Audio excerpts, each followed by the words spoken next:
Oh, sorry. Yes, everyone. Welcome back to the IrishHotspur. My bad, Dave. I forgot I should take the That's lead from the very beginning.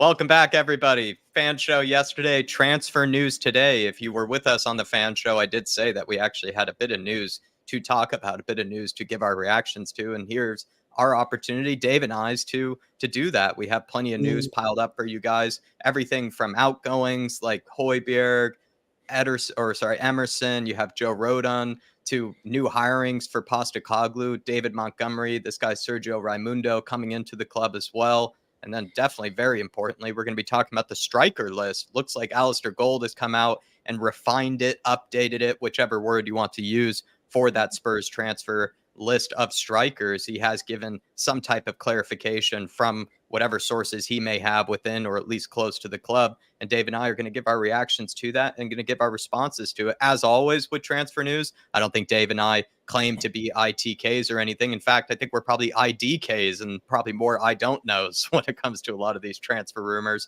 But we like to give our responses to it. We like to give our reactions to it and even tell you guys which ones that we might not think are ones to take very seriously or just to kind of wait and see. Don't get too excited yet. We're just giving you our lowdown, our reactions, our opinions to all of it. If you can for us, smash that like button. Feel free as well to stop us at any point during this transfer update. Give us your thoughts. Give us your opinions. You can send that in as a super chat or as well, just get involved in the chat. And Dave and I can do our very best to try to get you involved and to give our reactions. But Dave, before we go to the chat quickly, how are you? Fresh off the fan show yesterday. Euros watch-along, Luka Modric with a very sad ending last night. But how are you otherwise? Yeah, look, a bit devastated for Luka Modric, missing a penalty and then scoring as well. I mean, I thought he had done it and then conceding last minute. What drama, it's been a very good Euro so far and also a big game tonight against England or for England. So make sure people come over and join us over on tifo. But apart from that, Jack, I'm all good. In a way, I'm enjoying the Euros, but I can't wait for it to end to see what business we do this summer because I'm a big believer. Now is the time to build a squad, and you won't win anything unless you do. So that's what I'll be judging the transfer window on. So I just wanted to hurry up and get moving. It's been very Euros focused from us because Spurs haven't been that busy in the transfer news or in the transfer rumors of late. I feel like this time we have a lot more to work with. So like I said, this is why we're going to come out and give you guys a show, whether there's Euros games or not going on. It feels like there's enough out there that we should be giving our opinions, that we should be giving you guys the update also as well. So you guys don't have to do any of the research or any of the clawing through all the various kind of bogus articles and stuff like that. We can do it for you and you can sit down with us and have a good time during the transfer show. But let's get to the chat, see what people are saying. We have Ashley Coop in the house. Good to see you, Ashley. Terry Wright, as well as Georgie Hill. Georgie Hill saying, pick up, lads. Hope you're keeping well. Appreciate all the off-season content, as always. Never rated David. We have enough small guys who can hit the broadside of a barn. We need better, in my opinion. George, I'm still not getting used to the fact that every time we call Jonathan David, I keep thinking of Dave. And sometimes some of the descriptions, if Dave were a Canadian striker, it wouldn't be too far off, when saying, he's, maybe on the kind of, he's a stockier striker, Jonathan David, right? He's got good movement in the box. Then maybe he misses an occasional sitter. I wonder if this is what Dave would describe his own game as. Dave Harris right next to me.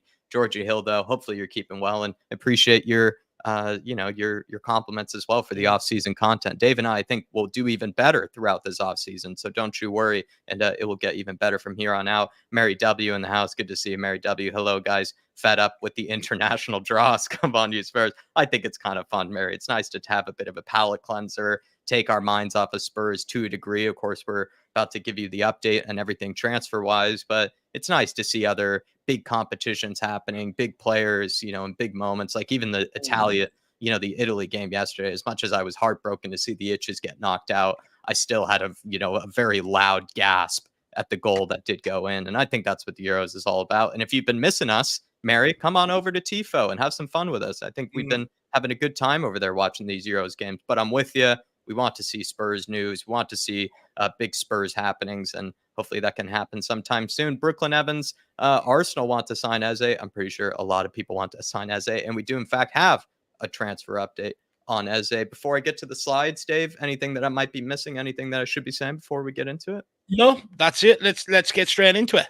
Okay. Well, first, we're going to start with the one that has been confirmed. This is official news that has been developing since this morning today. There's going to be a new coaching staff for Ange Postecoglou, at least two new hirings. We have Nick Montgomery and Sergio Raimundo set to join Ange Postecoglou's staff, but neither appear to be coming in as the direct replacement for Chris Davies, who we know left to Millwall, right? Is that correct, Dave? Yeah, And Birmingham. Birmingham City, sorry. And then Montgomery and Raimundo, just if you guys needed to know, were both managers or both in the coaching staff for Hibernian as well as Central Coast Mariners. And I think for those Central Coast Mariners, Montgomery, in fact, won the league or won the A League with Yeah. them. So this is probably a pair that Ange Postecoglou has some familiarity with, that he must know pretty well. And I think it's from his days at Celtic as well. Dave, am I wrong by saying that? How No, does he? yeah, he's been involved in the Scottish setup for quite some time before he got his move out to Central Coast Mariners. But you know what, Jack? I just think this is a step in the right direction, bringing both of these guys in, because Daniel Levy's been notorious down the years for not allowing managers to sort of bring in coaching staff into their setup to help improve it and stuff like that. And I think over the last couple of years, it's maybe started on the content, and that is starting to change a little bit, which is good, which is good to see. But also want to read out this little bit of passage that I found today. And here's what Ange actually had to say on Montgomery in September when Hibernian appointed him for the Hibs job. He says, Nick has done brilliant in Australia. He did a fantastic job at a club that is fair to say in Australia is not considered one of the big ones, and won the whole thing last year. He has done it in a great way where he has developed young players, and great, he gets the opportunity. So for me, I think that part is very important. I wonder is what he is brought in to do here is work alongside some of the youngsters, extra training, maybe focusing on their development while they're training with the first team next season. I wonder, is that a part of the plan by bringing Montgomery in here? Because as we know, we've got a lot of young academy prospects coming through, and I wonder, is he brought in to help develop them to be able to get more minutes in the first team? I'd be very interested to see. Yeah, very interesting. Good to see Sam DeCosta join us. Good afternoon, sir. Hopefully you're not feeling too sore after the run yesterday, the first one. George Kadar saying, what the F? Nick Montgomery is hardly world-class coaching. Let us know, George, what you may know about Nick and what's kind of, rubbed you the wrong way with the guy, because I can't claim to know much about him. Dave, of course, is, a bit more familiar than I am and probably has done even better research in this case than I have when it comes to the coach. So feel free to let me know. I think with Ange Postecoglou, we've heard before, he's comfortable with working with a variety of different coaches. He has rotated it a lot, and it's not been something that he's been tied down to a certain set of coaches or a certain type of staff. He's happy to rotate, and he's happy to have new ideas, new faces around him. And he's not one that I think has an especially high ego or gets kind of, let's say, distracted by someone, having different sort of tactics or even different philosophy to him. I think he's even said in the past, he's actually appreciated when coaches give him kind of a different way to look at something or offer a challenge even to his own system. So you could say that at the end of the day, it's not something that Ange is going to be too fussed about. But if you don't rate the coach, let me know, George.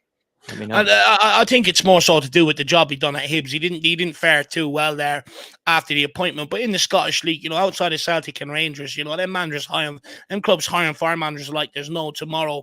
And George also says Anne's trying to open doors for Aussies. Ridiculous. I actually believe Nick Montgomery's Scottish. If I'm actually correct upon my research, I think he's Scottish. So I don't think it is a fact he's opening doors for Aussies. It's more of a case that this guy, I think he was in charge of Sheffield Wednesday, sort of lost his job there, got a job out with Central Coast Mariners, won the league when no one was expecting them to get anywhere close to it, by bringing through young players, developing them and stuff like that. Went out there, had a really good campaign, and then off the back of it, got a job back in Scotland.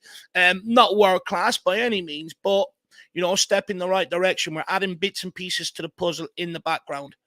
It looks like Nick Montgomery is originally from Leeds, and then Sergio Raimundo is actually from Portugal. So it just happens to be the case that they've been coaching recently in Australia. And from that, Ange would have a decent idea, I guess, George. But I see maybe where you're coming from, where Ange, right, he has a big bias towards people, of course, from the A League like himself, and you may, as well as with the J League, right? He worked there for a long time, so you never know with rumors when it comes to players in that league as well. But that's just something kind of quick that we wanted to bring up that you guys maybe wanted to know about as well. This one can be quick too. Bild from Germany, the German publication, are claiming that Dortmund are interested in Pierre-Emile Hjbjerg.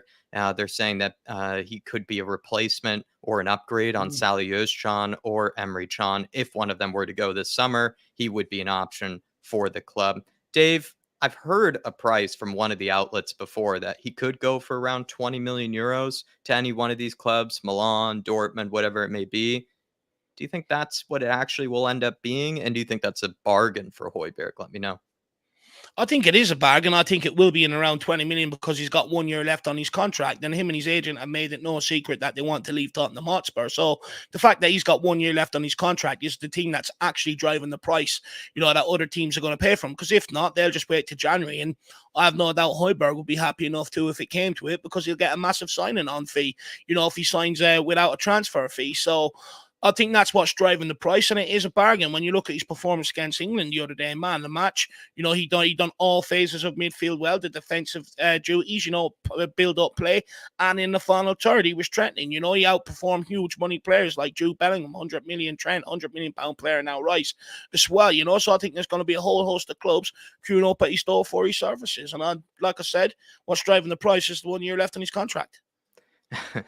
I think Højbjerg is a deal for around 20 million euros. I think it should go for more, because if you have clubs like Milan, clubs like Dortmund, any other Italian clubs that may be interested as well, you could see there being a bit of a bidding war. Perhaps that's kind of Spurs' baseline fee that they would expect any club would be happy to pay. And you could see it being a bit more than that if there were to be more than one club interested, and if they are to push each other for him. I think he's a very valuable player for a lot of European clubs this summer, either as a backup to a great midfielder they may already have in the team, or if they're looking for that traditional holding midfielder, that kind of destroyer-like midfielder, Højbjerg can be very serviceable. And we know when he's playing well, when he's confident, when he's rested, he can put in performances like he just did recently against England. He was the absolute best midfielder on the park that day, surrounded by world-class midfielders, right? Yet Højbjerg is the one that stands out in that game. And that sometimes has been the case for him in the past, Dave, where he can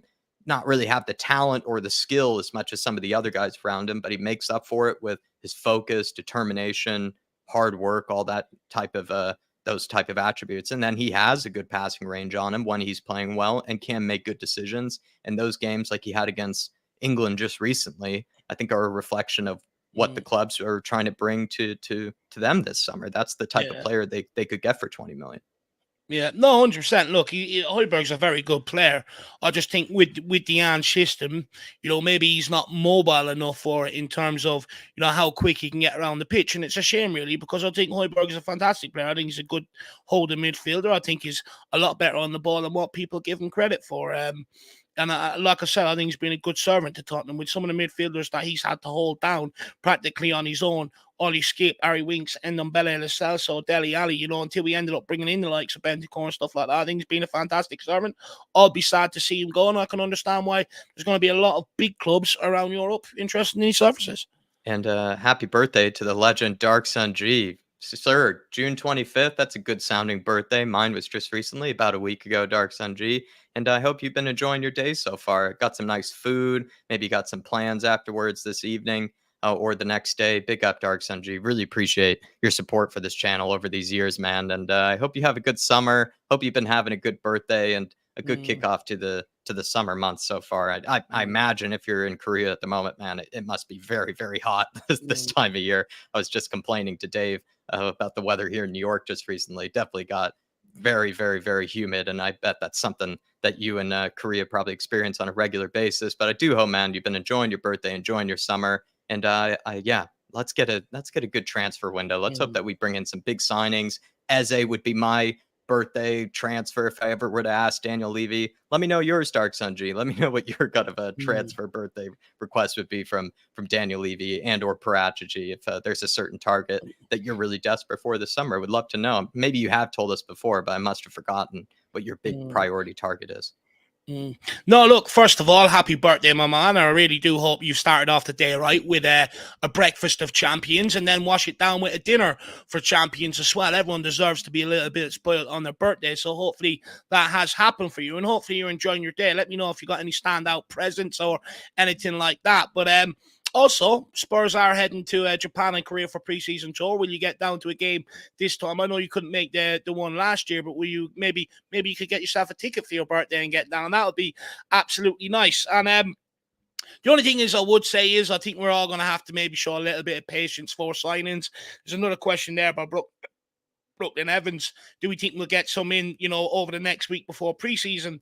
Personally, I'm not 100% sure. I think more before we got out on preseason tour. I think there'll be a week or two of players back doing stuff behind the scenes and that before we head out on tour. I would maybe argue might get one or two in before preseason tour, but before preseason starts next week is a bit of a stretch. With all the international competitions going on, it's sort of killing the market right now. So one thing I will say is I do think English clubs do have to balance their books by the end of this month. So it'll be interesting to see if we dip into that market before the end of this month and pull one or two in, because we do know the homegrown side does have to be sort of boosted. So we'll wait and see. But unfortunately, Dark Sung G, I think we might have to wait a little while before we see one or two signings in the door, brother. But happy birthday, my man. Really happy birthday. Everybody else wish him happy birthday as well. You're on mute, Jacko. Sorry. One of the Mount Rushmores Dark Sun G is for this channel, like so many other. Ribsy, we're just saying that to Jason Bell, and plenty of people I could say that to this channel. Brad Matthews, Dermatron, so many out there. Dark Sun G, absolutely one of them as well. And he's saying our links to Jan Couto or the right back from the same team as Jimenez are your kind of big dreams. Dark Sun G. Looks like Lautaro Getroida, right? That Dutch right back. I think he's playing right now actually against Austria. Funny enough, Dark Sun G, if you didn't know. And then Jan Couto is a very talented Brazilian right back who we're going to be getting to in just a moment, actually. He's going to be coming up on some of our slides today, Dark Sun G. Big up, man. Finn Rickwood, good to see you in the house. Madsy as well. Tyler's in here. Good to see you, Tyler. Hopefully you're all right, Big T. And keep things moving, Dave. No, 100%. Keep it moving. And this one also, I think we can quickly go through because I'm not sure how much I really want to buy into it or how much airtime it really deserves because I haven't seen too many kind of confirmations of it, too many repeats of this one, but it is worth mentioning. Joe Rodon swap deal for Carlos Alcaraz from Southampton. Tottenham are now attempting to an audacious deal for Southampton to swap Joe Rodon for midfielder Carlos Alcaraz. Alcaraz was on loan for half of last season for Juventus, making only 12 appearances. Comes from Alan Nixon, who I think does a lot of journalism work for a variety of outlets, but I think mainly The Sun. And Dave, he's 21 years old, not even wanted by Southampton. I think he's still talented, but surely I think Spurs can do better than this. And I'm not even sure that this is much of a rumor to believe in. Do you see some logic in kind of Spurs using Joe Rodon as a swap deal for a player? No, not with Southampton. I mean, this guy was loaned out last year because he couldn't get into the Southampton team. He's loaned out to Juventus, and Juventus didn't pull the trigger to take the buy-up option on the guy either. Look, for me, I don't think there's any credence to this rumor. I don't doubt Southampton's interest in Joe Rodon, but I do doubt Tottenham's interest in Alcaraz. And the fact that the guy has the audacity to put audacious attempt, in the headline, I mean, shows how clickbait it is. If we want that guy, we'll go and lay down 30 million and take him. It's not exactly audacious. I mean, in fact, as a transfer journalist, I think that guy should be nowhere near making the stories, to be brutally honest. And the fact that it's the Sun, I mean, notorious for page 3 down the years, not exactly a reputable source, I would say. Yet was tweeted about through the Spurs aggregators. He's really buttering up Carlos Alcaraz, you can tell here, Alan Nixon. But there it is. There's a recent rumor. I'm not going to give much thought to it other than I feel like Joe Rodon, why would we need to use him in a swap deal unless it's for a player we really would like and a player that we are interested in, and that club happens to also want Joe Rodon. We can negotiate something similar to what we got with Harry Winks, I guess, to a degree, with Leicester City and James Maddison. If there's something similar that we could pull off with Joe Rodon, I wouldn't be totally against it. It's just that with Joe Rodon, I think there are plenty of suitors for him, either in the Premier League or in the Championship. So I don't think we're going to have much issue needing to do this type of deal of a swap deal. I think we can get plenty of our money back for Joe Rodon and then use it elsewhere. Going on to Jan Couto, though, Dark Sun G, and any other that wanted to see this transfer rumor, he might be leaving Man City. Tottenham are interested in Man City loanee Jan Couto. Tottenham Hotspur interested in signing the Man City outcast. The wingback starred at Girona in La Liga last season as he helped the club qualify for the Champions League. Spurs are keen on signing the Brazilian as a replacement for Emerson Royale. This also comes from Alan Nixon of The Sun. Jan Couto, Dave, 22 years old, last season, got 1 goal and 8 assists, plays all, positions down that right side, can play as a right mid, right wing back, as a right back. What makes him really special is he's definitely one of the main players in possession for this Girona team. He had some of the most carries in the side, some of the most touches of any player, of any fullback in La Liga and practically in Europe. He's very good at take-ons. He has a similar trust in his technical ability that we have with Pedro Porro. Jan Couto is used as a creative hub in this team on that right side. And that's similar, I think, to what we get with Pedro Porro. He's in the top 20 percentile for crosses of any fullback in Europe. Does this kind of make sense again? It's similar to Vanderson, where someone who is a similar mold to a degree, not completely the same, but similar in style to Pedro Porro. Are you a fan of Spurs going after similar players to Pedro Porro? Well, very, very similar in terms of his, numbers from right back, but also, he's small. He's on the small side again. Now, maybe him being on the small side concerns me a little bit because we couldn't compete last season aerially, and it doesn't really solve a problem in that aspect. But what it does do is if Pedro Porro, who played nearly every game last season, which we're not going to get away with next season, and we do need someone that can come in and offer something similar in terms of assists, crosses, eye for a goal, past someone that's threatening when they do get into that final third, because Porro was a huge outlet for us last season in terms of creativity, and didn't get enough praise for it. So we do need someone who can come in and provide that if he ends up getting injured or suspended. Now, I do think there might be a little bit of validity to this one, however, because Jan Couto's contract expires in 12 months. So I do believe that Man City are looking for a permanent sale for this guy. He's not in Pep's plans. He's joined in 2020. He's never played for Man City. And the emergence of Rico Lewis has probably killed off his City career. Now, I was listening to a City fan on this. He's a bit worried because he says Man City should hold fire right now because they don't know whether Kyle Walker's going to end up leaving with his age. Will Bayern Munich come back in for him and get their man? And then they also have Rico Lewis, and I think there's some guy called Jimenez or something there as well. So they're waiting to maybe, but I do know that Man City are looking to sell before they go and reinvest heavily again this summer. So I would suggest that he is going to be one on the transfer list. However, the rumoured fee is £40 million.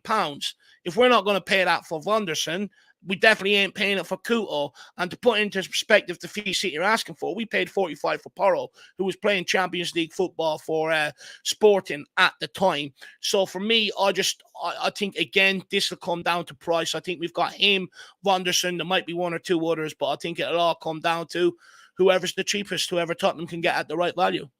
Because Sam DaCosta is saying that we need better cover at left back than we actually do at right back. And that's something that Dave and I have said in the beginning of the season, that Emerson is someone in the long term we could see going. We could see us making improvements on or an upgrade on. It just didn't seem like the most necessary or the high priority move to make this summer, because there are plenty of other areas that Spurs need to upgrade on, or even just add a player to that we don't even have anybody in the moment, right? We need more forwards. We need guys up in the forward line. We need a backup left back, backup left-sided center back to use as well. More midfielders. There are plenty of areas in the squad that Spurs need to upgrade in, or just add players to. And right back, yes, could technically be counted as one of them, but Emerson was all right this last season. Yes, he's not everybody's favorite player, but he helped us out tremendously in covering so many positions when needed. And he had some good games, I think, still mixed with some bad ones, of course, but he was an effective backup for us last season. Like I said, and I'll maintain, I think in the long term,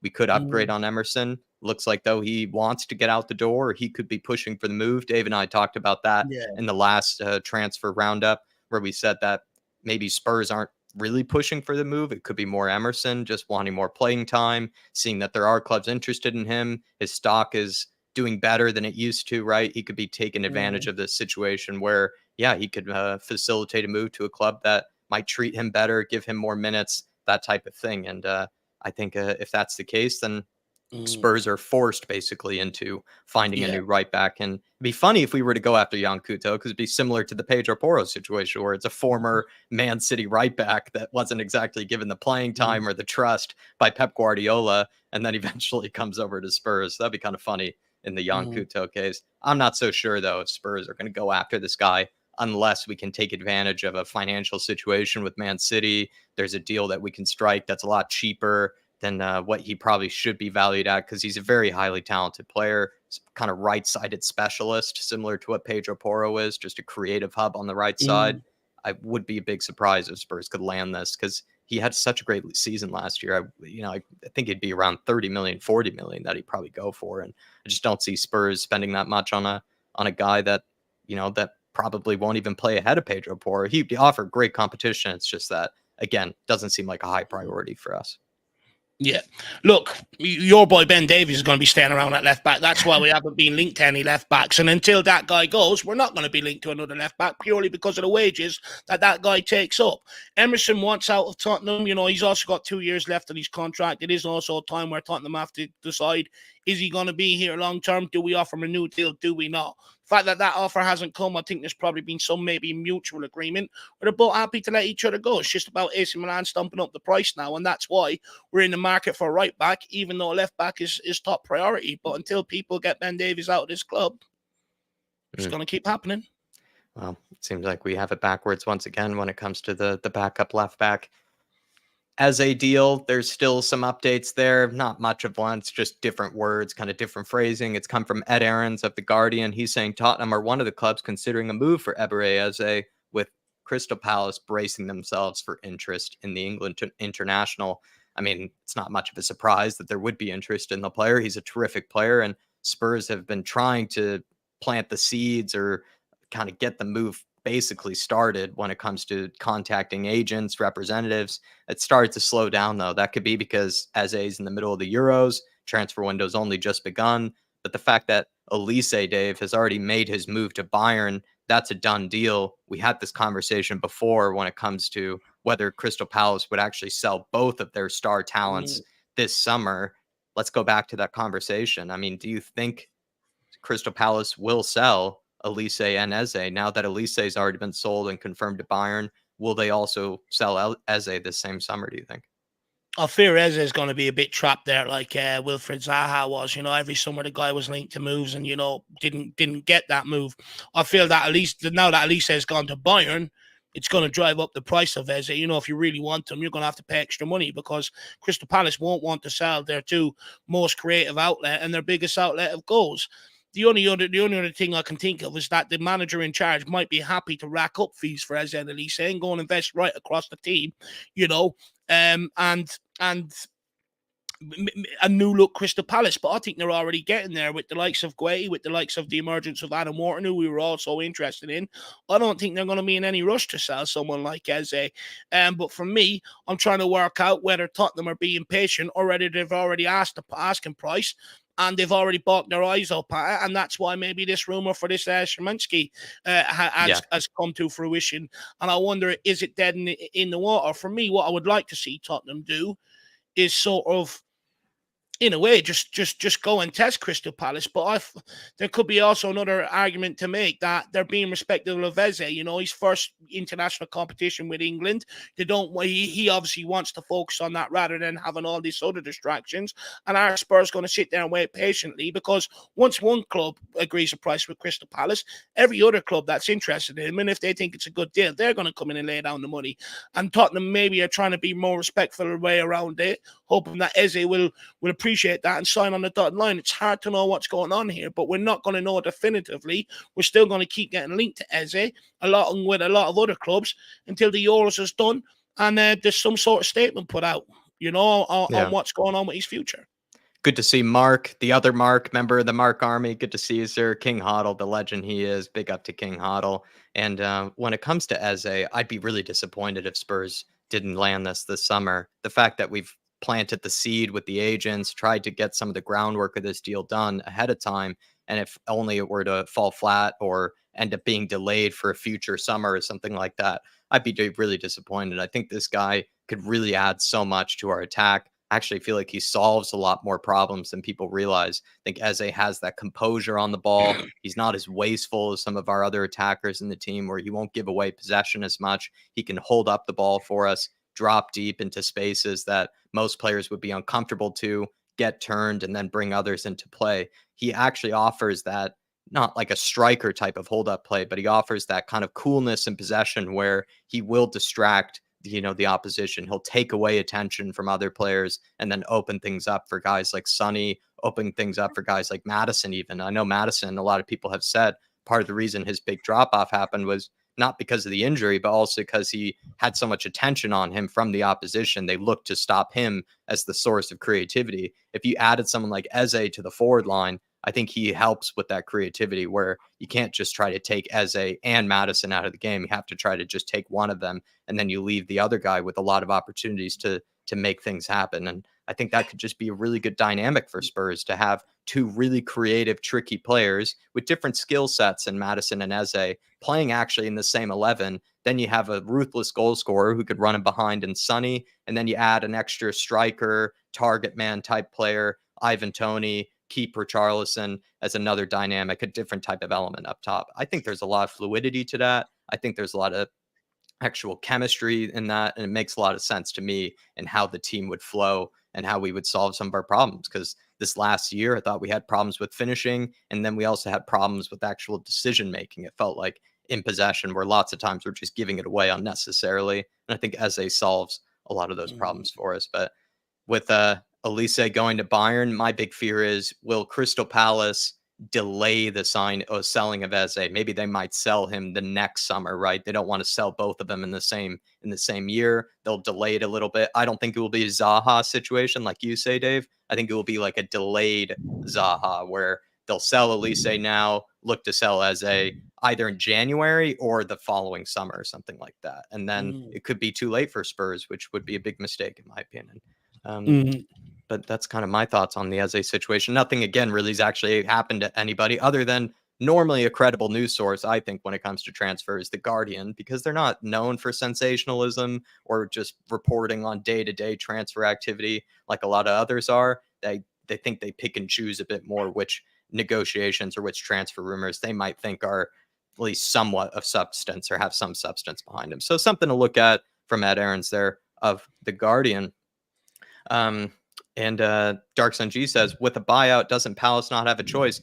I think we were confused on this, whether it was Elise that had the buyout or whether it was Eberechi Eze that had the confirmed buyout. And if it's Eze that has the confirmed buyout, then that's a good news, because all Spurs need to do then is just pay the money, pay it up front. That's it. Just pay it up front, but Spurs, Jack, they're going to put in about 50 different clauses, after 10 international appearances, 5 goals, blah, blah, blah, blah, and eventually they'll get the 60 million. And unfortunately, it won't work like that when you're after a player like Eze, because you're going to miss your opportunity and someone else is going to come in and steal the match. And it seems like Botter is saying pretty much the same thing. Big up to you, Botter. Hopefully you're okay. That, Levy can technically trigger the release clause and can bring Eze through the door. It's just that we're going to do things in the typical Spurs fashion, which isn't the easy way.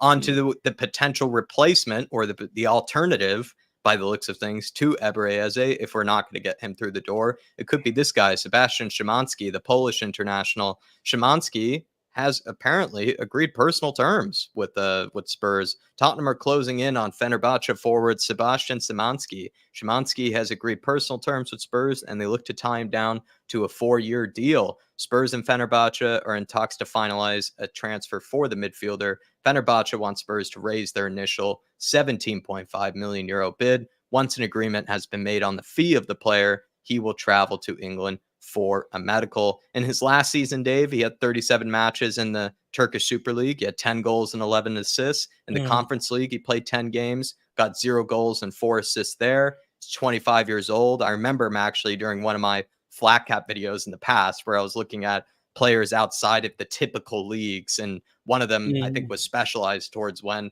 Russia had to let go of a bunch of their international players.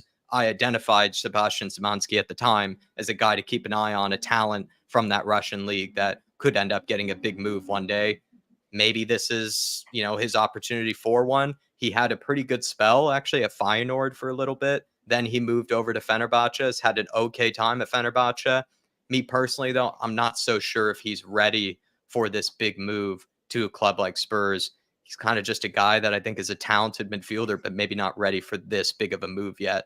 The only reason Spurs could do this is they might see this as a cheap, and I emphasize cheap because if we're looking at 17.5 million euros, that's not very much, as a cheap alternative, cheap backup to James Maddison, or like a replacement for Gio Lo Celso. When Gio Lo Celso leaves the door for around 17 to 20 million euros, maybe Spurs will just spend that 17 million on someone like a Szymanski instead. And that's the logic. I kind of, it's coming from, by the way, Aslinda of Sports Witness, which is a paid, paid wall kind of sports journalism site where I think there are some legitimate stories coming out of there and then some not so legitimate ones. But lots of times it looks like a lot of Spurs stories have been coming from this Sports Witness site. It's some kind of paid, like I said, kind of sports news website. So something to keep an eye on. That's where it's coming from source wise. But Szymanski, Dave, under that logic of replacement for Lo Celso, back up to James Maddison for cheap, could see Spurs kind of looking at this as an opportunity here for a cheap deal. Yeah, potentially. I know Michael will be absolutely, falling over himself if Szymanski arrives at Tottenham. You probably won't see the guy for a week. He'll go out and celebrate. But, Tottenham aren't the only teams interested in this guy. He's got interest from Germany and Italy, the likes of Leverkusen, Munich, Napoli, Milan. He scores goals from outside the box. And one of the key things that people really like about the guy is his through balls, his eye for an assist and stuff like that. And he is left-footed, where we ask Madison to play is more over the left-hand side. So it makes sense to a certain degree. However, I'm not quite so sure. Look, a lot of them Turkish outlets don't really get a lot right, to be brutally honest. They're a lot more shameless than the British press when it comes to transfer rumors and stuff like that. It wasn't so long ago where we had signed some Turkish goalkeeper that never arrived at Tottenham Hotspur, and that was linked from the Turkish press.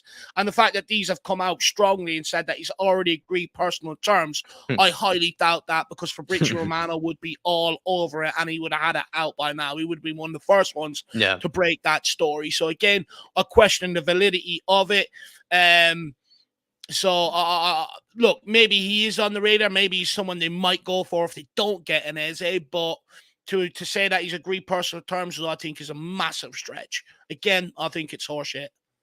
Great examples of caution used by Dave there, as well as Sam. He's saying this reminds me of the Malinovsky deal we apparently agreed a few years ago. And then Dave used the reference of that Turkish goalkeeper. It could have been Bayindir, the guy that went to Man United, or it could have been a different highly rated Turkish goalkeeper. But that's right. All of a sudden, like one random 48 hours, Dave and I were scrambling, getting ready to do scout reports and put together all these stats and everything on a random Turkish goalkeeper, only for that rumor just to completely disappear practically the next day or two afterwards. So I say, caution here, everyone. Something to keep an eye on, like we've said with some of the other stories. But the only reason I could see this happening is because Gio Lo Celso, I see leaving this summer, probably for around a similar price of 17 million euros. And then they could use that money to bring in someone that's cheap, still talented, still got some time on his side, and then wouldn't be against playing as a backup to someone like a James Maddison in the squad. That's where I could see some logic behind this. But this has come out of nowhere. I'd say everybody just watch this space when it comes to this rumor. Chris, the GOAT, the other Mount Rushmore with Dark Sun G's in the house. Good to see you, my man. And he's celebrating 32 months, as well as renewing the membership. And he's saying, evening, lads, Spurs sabbatical over. Well, we've been needing you, Chris, and we've been missing you, sir. The fan shows have been missing you. They've been missing our comedian, as well as our guy who likes to tell it just how it is. And Chris, I hope that we can have you back during this summer, man, and we can see you on some of the fan shows also as well. If you ever want to pop on a different show, if it's a, kind of we're in need of a panelist or something like that, send Dave or I a text. Would love to have you, sir, but appreciate your support. I think from the very beginning, practically, of this channel. I know you've been around a lot longer than even I have. Absolute GOAT of this channel, Chris is. So appreciate you, my man. Yeah, no, big up, Chris. Really appreciate support. I mean, longevity, that's nearly 3 years of friendship, my man. That's absolutely madness. And look, there's a lot of people having a Spurs sabbatical, and I don't blame them. I mean, we all needed one after, the last few years that we've had, and it's sort of like you can take a few weeks to just sort of wash it all off, let it all go, and hopefully, move into this new era of Tottenham Hotspur where we do things right. So big up, Chris, and I really appreciate the support, my man. Big yourself up. And Richarlison is the next bit of news here. Richarlison's sale has not been ruled out by Alistair Gold. He says that Richarlison's injury record, which has seen him miss 20 matches across the past 2 seasons, with other games when he was not fit enough to play more than a few minutes, means the club would listen to any serious offers that come in this summer. We've had a bit of a conversation about this before, Dave, that we don't see Spurs selling Richarlison this summer unless there were to be a gigantic offer that's made. Problem is, I don't see anybody coming in for a big 60 million, 50 million. I don't even know if Spurs would sell him for 40. I think they would need probably close to what they originally invested in for Richarlison. Yes, he's missed a lot of games for the club, and I don't doubt that that's been a frustration for them. But this last season, when he has been healthy, when he has been on the pitch, probably our second most effective attacker, actually, whether people rate him or not, whether people like him or not, behind Sonny. Richarlison, when it comes to actual minutes on the pitch ratio, was our second best contributor in the entire season. So I just don't see Spurs cashing in on him or trying to sell him this summer. I think we would then have to bring in practically 2 strikers this summer instead of just bringing in another one. But I don't know, Dave. Alistair Gold, he has sources within the club. Do you think that this is serious, that Spurs could be listening to offers for Richie? Look, I think when you look at how often he's been available over the last 2 years, I think there is probably legitimacy to it. If Spurs could recoup 40, 50 million pound and the offer came in, I think, yeah, no, 100, I think they would sanction the deal, no problem. However, Richarlison has already come out over in Brazil saying he's not moving anywhere. He's staying in England. And, where is he right now? At Tottenham Hotspur in England. So, I don't think he has any, aspirations of leaving, to be brutally honest. But when it comes to Richarlison, I get it to a certain degree if you're looking at how often he's available. But if you're looking at the contribution on the pitch, this is what I don't understand. We do realise at Tottenham Hotspur, we need a striker to be able to go and win something, right? We do realise this. We already hounded one out of the club and we're willing to take the 100 million as soon as it came in to let him go. And look how much that backfired. We need 2 strikers at this football club. We do. Son done a great job last season as much as he could. But when Richarlison played up front, we just looked so much more better because he can do more of what you expect a striker to do. One thing people didn't take into account when selling Harry Kane is how much a striker really needs to be able to play with his back to goal, which Son cannot do. And the ball got turned over a number of times and ended up in the back of our net because of it. So my theory is you keep Richarlison, you bring in competition for the guy, lay it down at his door, and see if Richarlison responds. If he doesn't, you look at it in next summer and get him out of the squad. But to knee-jerk and do it this summer is absolutely crazy. And if they do, they're making a rod off their own back, because there will come a part in the season where the striker we bring in gets injured, and who do we turn to? They may as well ask me to fucking come out of stands with 5 stone overweight to go up front at that point, because they've no one else left to pick from. So it's absolutely disgraceful. So for me, I think it's nonsense. Again, we're so quick to trace players out of this club that have been here 2-3 years, yet we were very reluctant to let go of players that were here 7-8 years and never contribute a thing on the football pitch. Don't understand it. Wonder also if Richarlison's recent Instagram story and everything is in fact a response to Alistair Gold, because he was just dancing around the training room, dancing around the training facilities with Basuma. Wonder if it's another kind of pop from Richie there coming back. But completely agree with you, Dave. Just don't see the logic in Spurs selling, like what King Hotto's pointed out, is pretty much our only current focal point in the system. And he brought the best out of Sonny on the left wing. Just made more sense. We were far more fluid. The whole front three, I think, clicked and functioned far better when we had Richarlison playing down the middle. Yes, there were games when he was frustrating and he wasn't the best, but don't get me wrong. I feel like Richie has been effective for us this last season. Don't think he's the end all be all. Like, that's the best we can get. We should be looking to try to bring in another player that could provide competition there. And Ali Gold is right. He's missed far too many games in his time here. And that's something even I pointed out a while ago to Dave, actually, is, even though I've been a big Richarlison defender, I've said to Dave, my biggest gripe with him is he has been a tiny bit of a Lo Celso type player where he'll play really well for 3 or 4 games. Then all of a sudden he picks up another injury and then is out when you really need him. And Richie has been that sort of player for us, sadly, especially in the last season. He definitely was that guy. And that's been my biggest problem with him. All the other times I've tried to defend him and point out to people what he does offer to us. But I can agree with Ali Gold that that is a slight concern for Spurs. The fact that he always seems to find himself injured quite quickly after playing well. But I also say, if you had someone coming in here breathing down his neck, would he push himself a little bit more? You know, that there's also that side of the argument to it. Look, I just want to clarify. I'm not sitting here saying that Richarlison's going to be good enough on his own to fire us to, you know, where we want to be, which is winning trophies in the deep stages of all competitions. But he will help you along the way as long as you bring someone else in that can also, you know, score you a bag load of goals. You need competition. You need 2 players for nearly every single position if you want to go and compete. And that's why I'm so strong against selling Richarlison until we bring someone else in here. You know, and for me, we're not getting to this summer, so you got to keep hold of them and bring one in and add to it, because you're going to be talking 60-plus games next season. Every single fan wants us to go and win that Europa League, wants us to also go and compete for the Premier League, which Ange Postecoglou wants us to do, while sustaining an FA Cup run and going deep in the League Cup as well. In order to do that, you have to have a squad. We can't expect these managers to do it off the bare 11, 12 players, and then when he scream for rotations, and then when he does rotate, scream that they don't work. You know, you've got to keep some experienced players around the place, and that's why I'm a big advocate of keeping them this summer and re-looking at it next summer. Love it, Dave. And Dark Sun G saying, let's get bring in some great signings after we got rid of some of the dross. Yeah. Absolutely agree. But we'll keep things moving. This is a big claim from Alistair Gold, because he's claimed that a lot of strikers are now basically off the list from Spurs transfer targets. So I'll go through them here. He said that Santiago Jimenez, Ivan Toney, Joshua Zirkzee, Federico Chiesa, who's not exactly a striker, more of a winger, Luis Openda, Dominic Solanke are all kind of apparently pretty much off the list for Spurs for various reasons. I'll go through them quite quickly. He just says with Jimenez, he's just not really on the list for Spurs. Ivan Toney is someone that they've been distancing themselves from with the reports of a move going to Spurs. Joshua Zirkzee is a player they've been linked with, but it's not someone they're actually really considering. Chiesa said that's pretty much the same thing as well, just thought to be a potential target, but's been pretty much put down by Alistair Gold.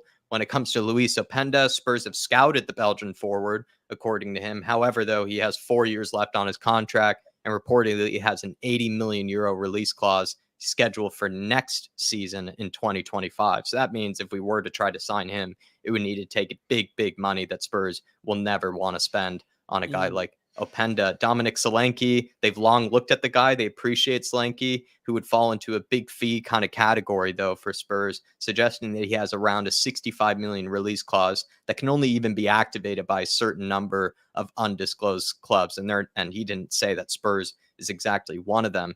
So, Dave, from this list of players that he's distanced Spurs from, any one of these that you think could actually still be on it that Alistair Gold has put down? One of these that you might doubt that he said is off the list that you may still think is on it? I wouldn't bet against Spurs making a U-turn on Ivan Toney, to be brutally honest. You know, the longer that situation goes on at Brentford, the price will probably come down a bit. And if Spurs don't have a striker in the door by then, you know, I think that's one they could revisit. And plus, he helps in terms of the homegrown quote. Look, I could already give you the cases why. Ivan Toney, you know, in fear that he goes gambling again and he's out. You know, you paid big money for him, he's gone for large parts of the season. Luis Openda's not in our price range, like Jack already alluded to. Joshua Zirkzee, I'm not quite sure on that one. For me, I think there's doubts about his you know, is he going to become what we need? This guy's been around the game, it seems like, for the last decade, you know, and we're still waiting for him to really hit form. Federico Chiesa, just too injury prone, and Dominic Solanke, too much of a fee for a one-season wonder at this moment in time, unless he backs it up next season. So they're the reasons why.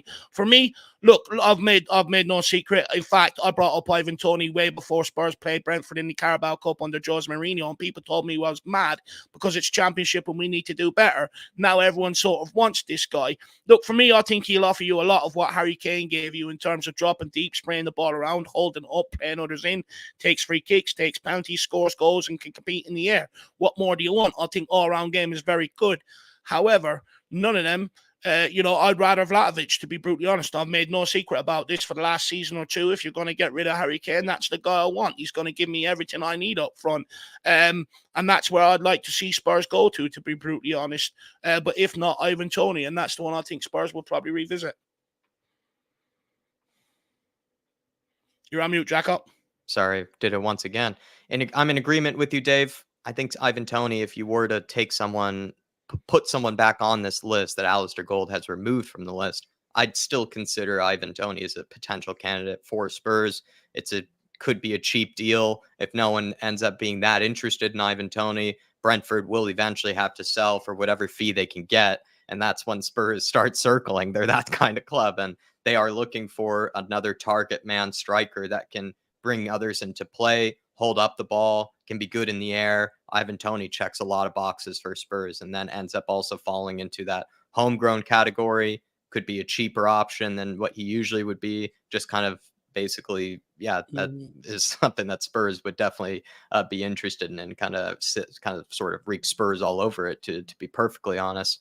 The rest of these guys, I'm in agreement with you. Solanke, I just don't really see us spending big money on him. After I've been a big appreciator of him, I've actually been a fan of him in the last 2 years, but I agree with you, Dave. Like, he's only just come to, big stardom in the last year or two. And I'm not sure if Spurs are the club to slap a 65 million pound fee on someone like Solanke. Same thing with Openda. Just take that one off the list. He only just moved to Leipzig anyway. And then it would take just a ridiculous fee to get him out. And I'm not even sure if he's actually worth like 100+ million, which it looks like that's what it would take in order to him to leave Leipzig. And then with Santiago Jimenez, listen, they had Troy Parrott score a lot of goals in the Eredivisie. Santiago Jimenez had a bit of a hot and cold season, it looked like, with Feyenoord. You wonder if that's kind of given them some type of concern, or maybe given them some type of hesitation with the fact that the Eredivisie is also a league that, yes, guys can look really good in it, but take a long time to adapt or move to another league and end up not really always hitting the ground running. It feels like a lot of Eredivisie players. That could be a big reason. And I just think for the most part, I agree with Alistair Gold on this list, except for the likes of Ivan Toney. Just another question, though, Dave, on this list that we were looking through. Any players that you're kind of happy to see off the list here, like a Jimenez or a Xerxes? Any of these guys that you're actually relieved are not on the list? Xerxes, not one that really sort of, grabbed my attention at all, really. I mean, to a degree, Santiago Jimenez as well. He's a name that was being banded around like, what's that guy? How can I forget him? Gift Orban, out of the blue, out of nowhere. Go and get this guy. He's the answer.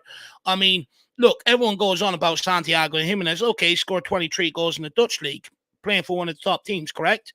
Take into account that Troy Parrott scored, 10 to 12 goals, actually played 32 times for his team, scored 17 and set up 5. And they're a team that's been battling relegation all season. So Santiago Jimenez isn't exactly streets ahead of Troy Parrott, in my opinion, in terms of numbers. If you put Troy Parrott into Feyenoord, could he bag 20, 23 goals? I would think he could in the Dutch league, if you look what he done for Excelsior last season. So he's another one. I'm glad that's off the list. For me, we made the problem by selling a world-class striker. And if you really want to replace him with someone that's a bit younger, but also has the ability to reach that level, you go and get Dusan Vlahovic. You don't piss about and take a gamble on a Jimenez, take a gamble on a Xerxes or a Solanke. That's what they are. They're gambles. We need someone that's going to come in here and be cert to bag goals. Paul Markey says, here we go again. Jonathan David is a Bergwijn Mark 11. Do we really want another headless chicken, Paul? Well, I might as well get into the Jonathan David rumors. I'll bring this one up to you. I think we pretty much had all we wanted to say on the strikers that have been removed from the list. If you want to, go back to that slide, or if you guys wanted us to touch on anything more there, if we missed something, feel free to do what Paul's done. Feel free to send in a super chat if you feel like there's something we're missing. I just thought this is an important key from what Alistair Gold has just spoken about. He's basically distanced a lot of players from the Spurs striker list. So if any of those guys you feel like you'd like to see on the list, or you maybe doubt or have any opinion on them, feel free to let us know. But here you go, Paul Markey. Jonathan David is apparently high up Spurs' list. Tottenham are looking to add a forward to Ange Postecoglou's options this summer, with Lille striker Jonathan David is one of the names high on the list, with the club having followed the Canada international for some time. Listen to this, Paul. His last season in Ligue 1, he played 34 matches, 19 goals and 4 assists. In the Conference League, he had 8 matches played, 3 goals there. In the Coupe de France, their domestic cup, he had 3 goals and 3 assists and 3 matches played. So pretty good, decent tally from the last season, you could say, for Jonathan David and Lille. The previous season to this last one, he played 37 matches, 24 goals and 4 assists. In the Conference League, he had 3 goals there in 8 matches. In the Cup, again, 2 goals and 0 assists and 3 matches played. And then the previous season before that, 15 goals in the league. The previous season before that, 13 goals and 2 assists in the league. With Jonathan David, for me, Paul, I'm with you. I don't necessarily like him. I think he looks like a guy that doesn't finish his dinner very often or doesn't strike me as the most clinical of players. Yes, when you look at the stats, you can see that he does score goals and he knows how to put a ball in the back of the net, over the course of a season. It's just any time that I've watched him in the big games, and that's mostly been in kind of European games or been for the Canada national team. Sadly, in the US, I just don't have as easy of ability to watch Ligue 1 games on a regular basis. I think that's mostly just due to the TV rights, really. So I just don't get the chances to see Jonathan David and players like that on a regular basis. But for me, I just feel like he's a waster of chances. He ends up missing a lot of good opportunities to score.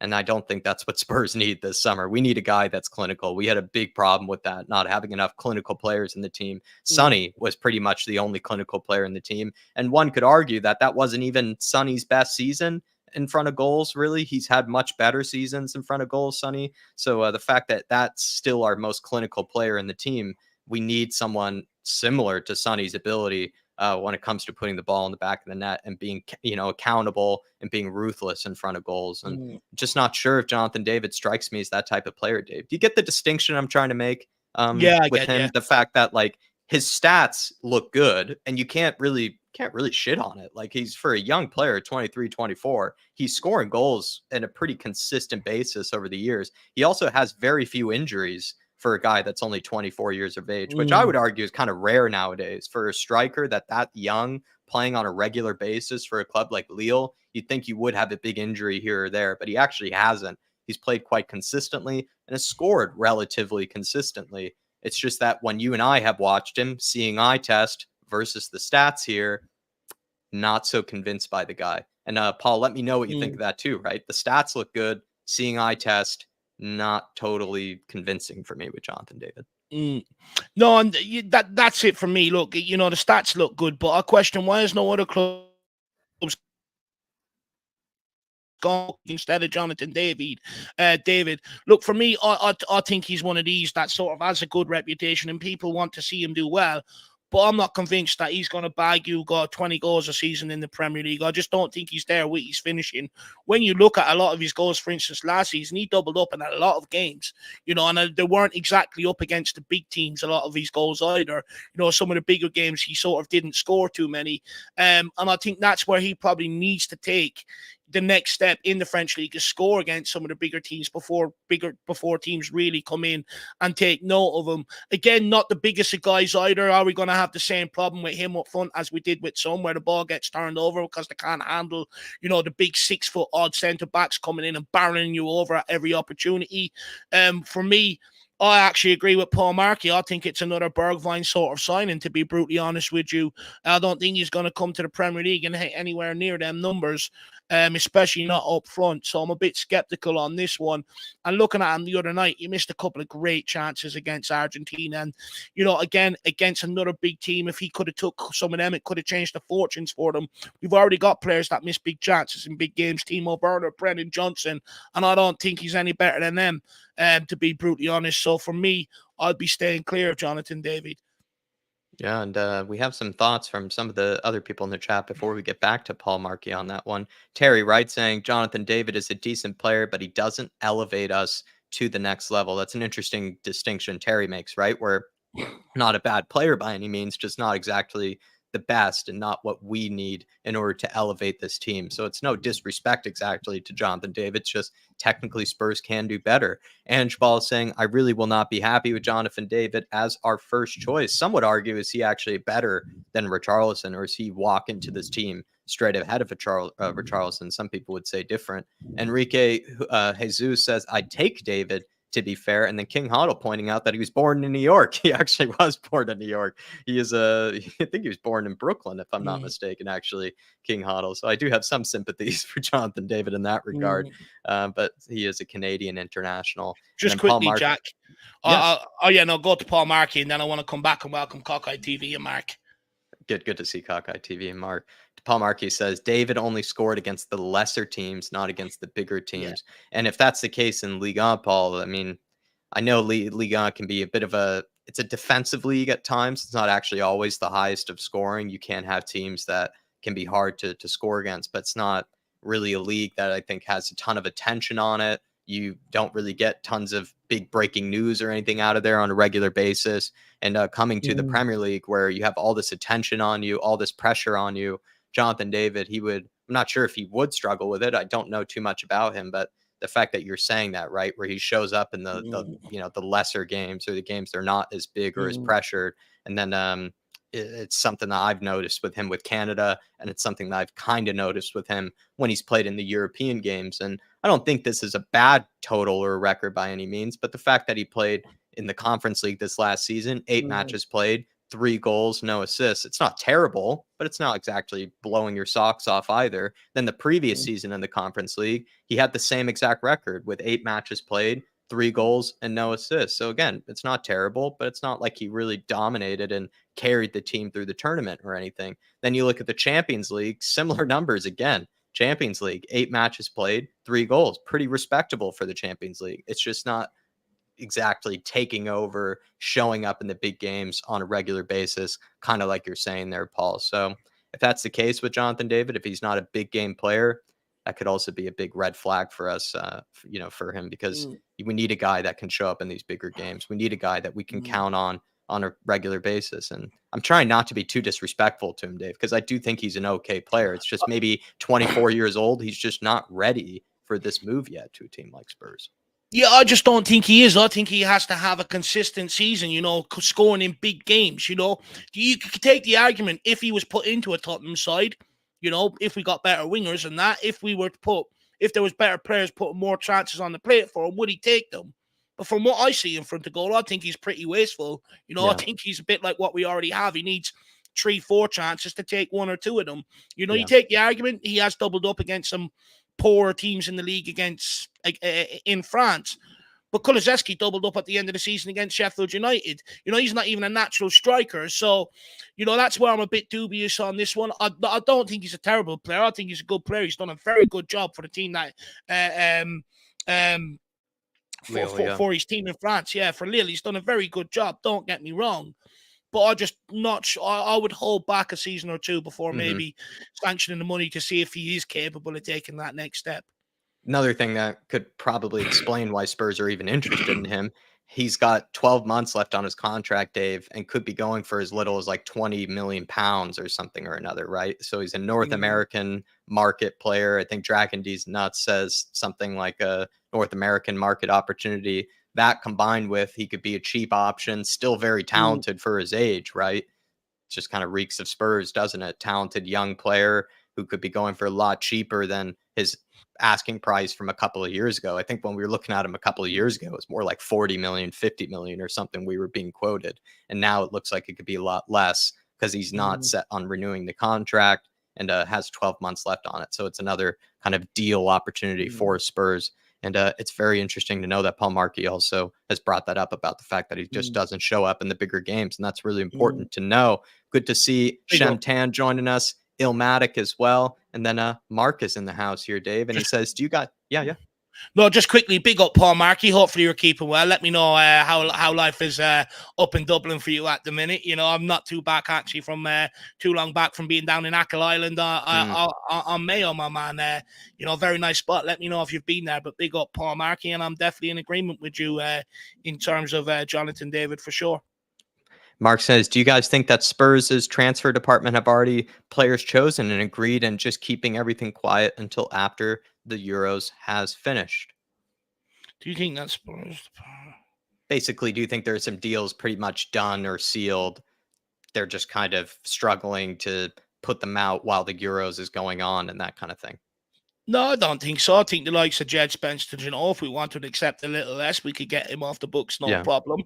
There are deals that we could do right away, to get players out of this club. And in fact, I'd argue this is what we should be using this time to be doing right now, is trying to push as many players that aren't at international competitions out of this club where we can, so that we can leave ourselves open to be able to bring in, the players and get them in right away. Because, the outgoings do stall the incomings because they have to balance wage books, and more so now than ever before with all the new rules coming in. So For me, the players out you could do now, players in, I'm of complete understanding, Mark.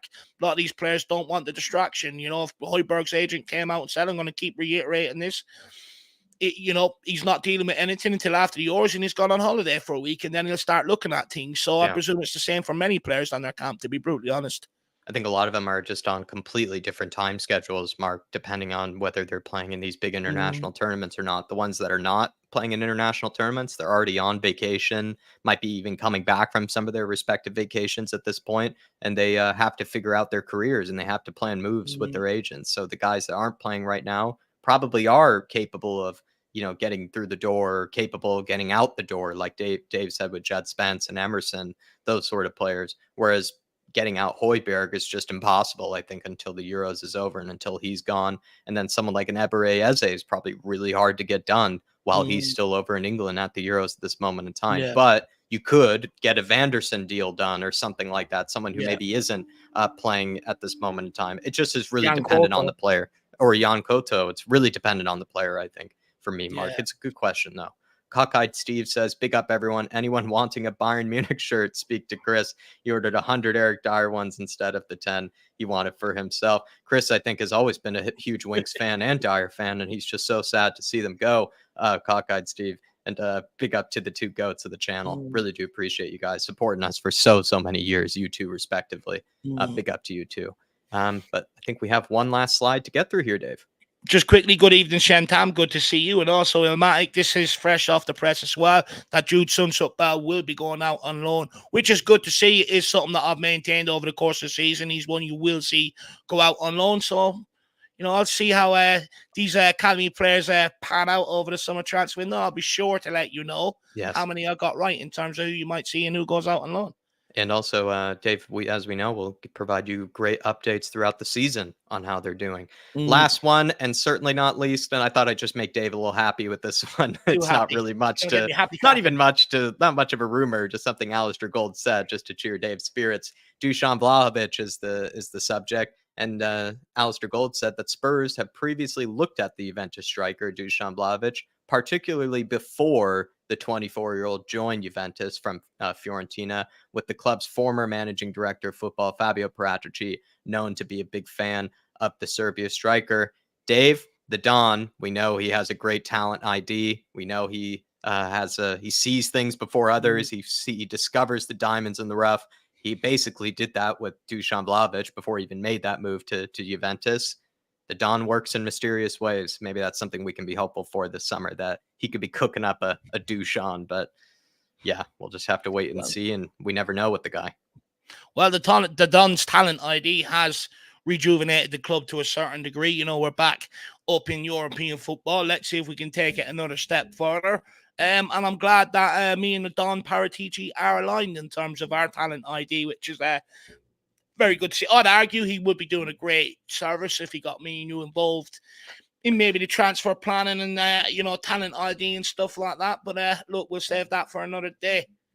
We'll save it for another day. Apparently, we're missing the cracker of a game right now. That's why no one's tuning in. Probably. I wouldn't doubt it. But we had to come out with the news, everybody. We had to put it out at some point because we have our own watch along later. And I'm going to show you guys in just a moment. The link, all of that good stuff is in the description. I'm going to just put it out for you guys just now, though, in the chat. And you guys can follow it along to the tifo platform. I'm also going to be sharing my screen of how you guys can sign up for it and what it might look like as well. Please use our referral code FLATCAP when you are signing up. Once you follow that link, everyone, it will take you to tifo. You just need to enter your email, create an account, and then use this code FLATCAP, all caps, all one word, and then you'll be able to sign up for our community page. If you're watching the England game later, which I'm assuming you are, because so many people are watching these Austria-Netherlands games, I'm pretty sure you guys are getting ready to watch the next games afterwards. We'll be doing England-Slovenia, see if Gareth Southgate can be saved by Conor Gallagher in midfield in the next match. So Dave and I will be there to kick back, relax, offer some good banter, have a good time watching England. So please join us for it. It's a platform that we believe in. It's a platform as well that we're doing all of our non-Spurs related watch-alongs with. So if you've been lonely this summer, looking for somebody to do the Euros with, Copa America with, or just, even in next season, right? Champions League games, that kind of thing, right? That we all just are going to end up sitting down watching in the evening. Dave and I, we will be doing plenty of watch-alongs over on this platform. So please, everybody, it's something we're going to continue to be doing. And we would love to see you guys over there. We've already had so many other people follow us over, had 119 so far. We're very, very thankful for it. But we feel like there are plenty more of you guys. We know that there's some people missing, plenty of people that would be watching these games. And if you do like our watch-alongs, if you do like what we have to say, or just like kind of the vibe that we have during our watch-alongs, please come join us for the Euros ones and the Copa America ones. A bit sillier, more trivia, not as passionate of rants since it doesn't have to do with Spurs. It's a nice kind of palate cleanser for us. But please, everybody, come over and join us. We'd really appreciate it. Tifo, the platform. The link is in the chat there. Use the code FLATCAP, and then it's also in the description as well. And Dave, just before I let you in, and we'll wrap up this whole show, and we'll see you guys all later. England, Slovenia, we have in just about 45 minutes time. Watch along tomorrow for Dragisin. If you're looking for any Dragisin partners to watch him with, feel free to do it with us tomorrow. And then we're also watching the Georgia-Portugal game, and some USA games are coming up as well. Yeah, no, very excited about the watch-alongs coming up. What I would say to people is we're very vain. We want to have the most members over there. Currently not there yet, but you guys can help us do that. So please get over there, create your account, come and join us for the fun European watch-alongs. And the great thing is, it's all just about engagement. It's all about interacting with you guys in multiple different ways. So please get over there and check that out. And then the last thing I will say is, before we go, is big up Chris and Paul Markey. Really appreciate the support during the stream today, and all of you guys watching at home who has smashed that like button, got your comments in, and kept us company throughout this stream, even though there is a big Euros game going on right now. Really appreciative. And I've got an absolute belter of a video, which I think is a belter, coming out tomorrow. I put a lot of work into this one, so I'd appreciate if all you guys can actually take your time to watch it. It's 15 minutes long. Give me your thoughts underneath, but also share it around to fellow Spurs fans, because I deem it worthy. But I'm sure you guys will let me know that in the comments. But guys, we'll see you over on Tifo, 7:30. Be there, be square. Come on, you Spurs. Come on, in you the mighty Spurs. hands we trust. We never stop. See you, everybody. Thanks for following us. We'll see you for the Tifo watch along later.